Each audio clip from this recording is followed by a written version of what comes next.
Hello everybody and welcome back to another Transformers review. In today's video, thanks to the team over at Threezero, we're going to be taking a look at their brand new Transformers Age of Extinction / The Last Night DLX Optimus Prime. Now for those of you looking to add this guy to the collection, I'll of course be sure to include links down in the description box below.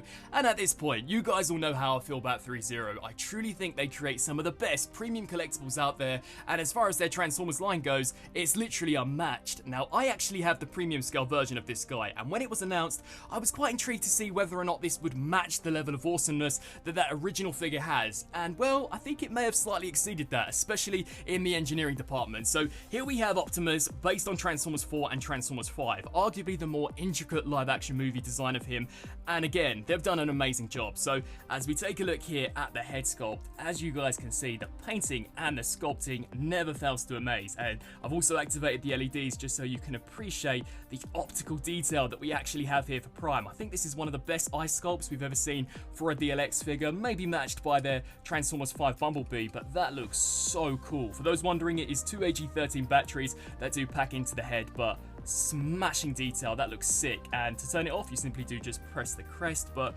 from every single angle, you guys can see the painting and the sculpting on that looks amazing. Now as we take a look here at the chest, like I've said in some of these previous DLX reviews, I really think these figures give us our best hands-on look at the actual CGI designs. I mean, in the movie they're always constantly jumping around fighting, they never really stay still long enough for us to appreciate the designs, but with these figures, which you can actually examine, I mean, it does just give you a whole other appreciation of the design itself. I mean, all of these various different intricate tubes that we have going into the chest of Prime, I think looks so cool.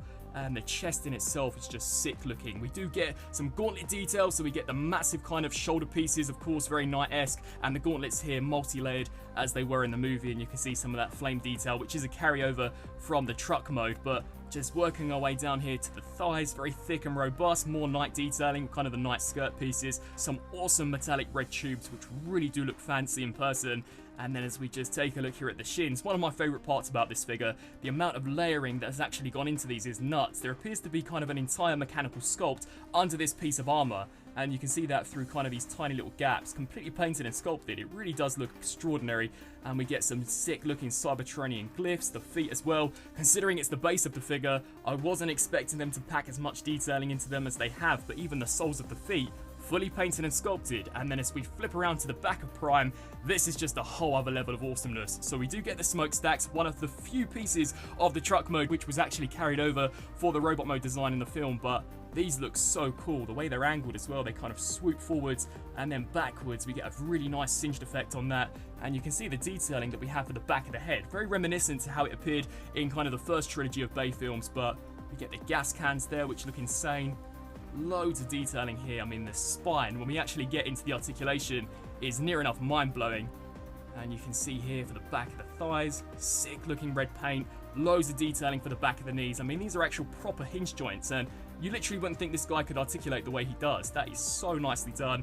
More impressive flame details. We get some kind of suspension here for the back of Prime, and the back of the feet, I'd say, look actually better here than the front with all of those golden details.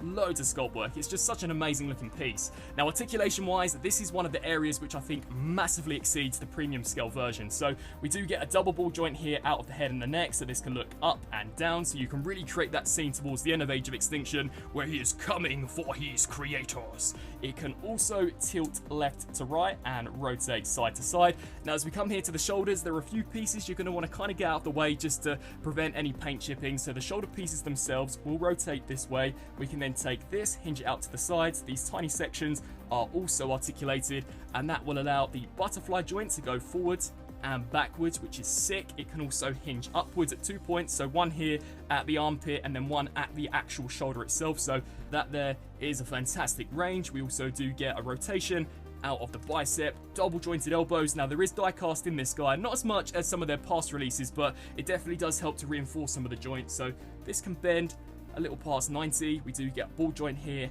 out of the wrist, which is cool. Sadly no individual finger articulation, but he does come with a whole host of different hands to accommodate that. And then we're going to come here to the torso, which I think is where these DLX figures just keep getting better and better. So he actually has 2 points. This can crunch forward to a nutty degree. I mean, check out that ab crunch. That is insane. And as we come around to the back, as I'm sure you guys are all really intrigued to see how this actually works, the painting and the sculpting on the spine is insane. But as we actually crunch this backwards, you can see how those individual segments just kind of overlap on each other to conceal so nicely. I mean, you literally wouldn't think it could bend as far as it can. So just to showcase how that works again, remarkable engineering. That looks sick. It can also tilt left to right slightly, and whilst you're doing that, these panels here are also flexing. So loads of little pieces on this guy which you wouldn't even think could move can actually move. We do get a pretty decent waist rotation. I wouldn't recommend to rotate the full 360, but you can definitely get all of the poses that you'd want. These pieces here can also articulate at various different points, and the thigh pads can also be hinged down to allow the hips to drop down. So there is actually a swing out joint which allows for a kick which can go way past 90. I mean, that again is extraordinary. We also do get a double jointed knee which can bend so nicely, and you can see how this piece here actually shifts along with it. That is fantastic, and it's such a clean cut as well. No visible joints on this guy at all, and then it conceals just as nicely. We can then also kick this here out to the back, so that's an excellent range. And then they'll also kick out to the sides. Not quite to 90, but I think more than adequate range there. There is also a very slight thigh rotation. And then coming down here finally to the feet, the actual foot guard itself can hinge forwards and backwards. And then we can extend the foot out of its natural joint to allow this to pivot forwards, backwards, tilt left to right, and also pivot the toe forwards and backwards. So overall, engineering-wise, this guy truly is unmatched, and when we were just taking a look at the details, some of the pieces which articulate on this figure you could never guess would move from a mile away. So definitely an extraordinary looking piece, as well as one that can actually articulate. Now, to go over accessories, we're going to start off firstly here with the head. So to begin with, you are just going to want to gently take off the mouth plate of Optimus. It can be a little difficult to remove, and then we'll swap that out with the actual mouthpiece. In the film, he does tend to retract that mouth guard quite often, and as you guys can see there, painted and sculpted immaculately, and combined with the LED feature, literally looks like he's jumped out of the screen. I'll be sure to include a few images from the movie, and again, you guys will just see the level of detailing on this guy is extraordinary. And I'd love to know down in the comment section below, what mouth plateless design do you guys prefer? The version from Transformers 4 and 5, or the ones from movie 1 to 3.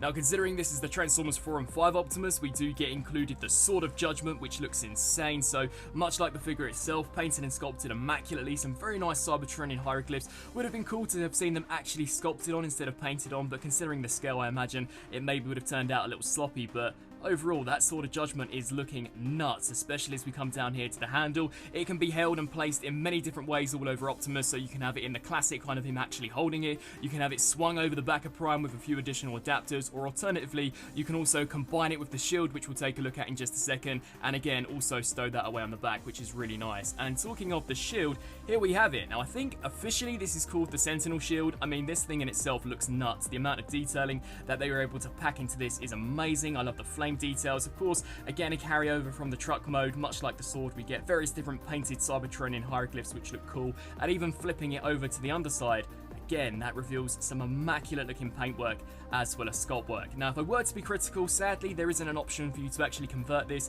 into kind of its blaster form like we saw in the movie. It doesn't split open like the premium scale version, nor like in the film, but in terms of a shield and just a display piece, I think it looks really awesome, and you will need this in order to actually combine the sword with to stow this away on Optimus's back, if that is a display preference that you guys prefer. And then finally, in terms of actual handheld weapons that Optimus can use, we do get the dagger that we see him use in order to face it off against Bumblebee in that kind of final battle for Transformers 5. Painted and sculpted really nicely. I mean, I can't fault it. It's very simplistic in terms of design. Now, to actually install this, again, you'll want to remove a tiny piece of the forearm guard. I believe it's the lower part of the gauntlet. Swap it out with an additional component which has a tiny slot, and then this piece here will just peg right in over the top of that. And it looks insane. Really cool, especially if you have their version of Bumblebee. But in terms of additional accessories, it doesn't end there. So in addition to the pair of fisted hands that Prime's equipped with fresh out of the packaging, we also do get a pair of open hands, a pair of sword-wielding hands, and then finally a pair of relaxed hands. Swapping them out is easy enough. You simply do just pop them off the ball joint, take the gauntlet piece off whatever hand was already on there, attach it onto that hand, and you're good to go. So quite a lot of variety, but again, it would have been so awesome to have actually got an individual finger articulation, especially considering this Optimus is a little bigger than some of their more recent DLX scale figures. And just before I forget, we do get included the traditional DLX display base, this time with the Transformers The Last Knight and Optimus Prime text at the base. It adjusts in the exact same way as some of the previous DLX figures and can attach to Optimus via a hidden compartment at the back, basically in Optimus's butt, which does help for quite a few dynamic poses, considering this was one of the more agile versions of Optimus that we've to date so far seen. Now, going over a few comparisons, on the left we have the new DLX Transformers movie 4 to 5 compared alongside the original trilogy movie 1 to 3. Here he is alongside the fan favourite Bumblebee movie DLX Optimus Prime, and then finally their most recent DLX live action movie release, that being the Transformers 5 Bumblebee, and as a pair, these guys go great together. I'm just hoping we can begin to delve into other characters which aren't so Optimus Prime and Bumblebee heavily focused. And wrapping up on this review for the Threezero DLX Transformers Age of Extinction / The Last Knight Optimus Prime. Again, there really isn't much else to say. This is an excellent figure, beautifully crafted, looks exactly like the CGI render from the movie, and I'm quite surprised to say is better engineered than their previous released premium scale version. This guy articulates way better, is perhaps made out of better materials as well. It does have some die-cast which the premium scale version surprisingly lacks in, and at no point do I feel like I'm particularly going to break a certain area. With that premium version, I was a little hesitant to move the knees or the waist joint, etc., whereas with this guy, you can get him into some pretty hardcore poses, and not to mention he comes with a shed ton of accessories, from the sword to the shield to the tiny little dagger and loads of individual hands. Now granted, I still think it would have been super cool to have actually gotten some proper articulated fingers, but that really is only the minor qualm I can find with this guy. The painting and the sculpting across the board for him is exceptional, and if you picked up some of the past DLX Threezero Transformers offerings, then I don't think this one is going to disappoint at all. Again, I want to say a massive shout out to Threezero for sending this here my way for a review, and certainly be sure to check out the links down in the description box below on where to buy and more info. As always, I thank you all so much for watching, and until my next review, I'll see you then. Thanks for watching.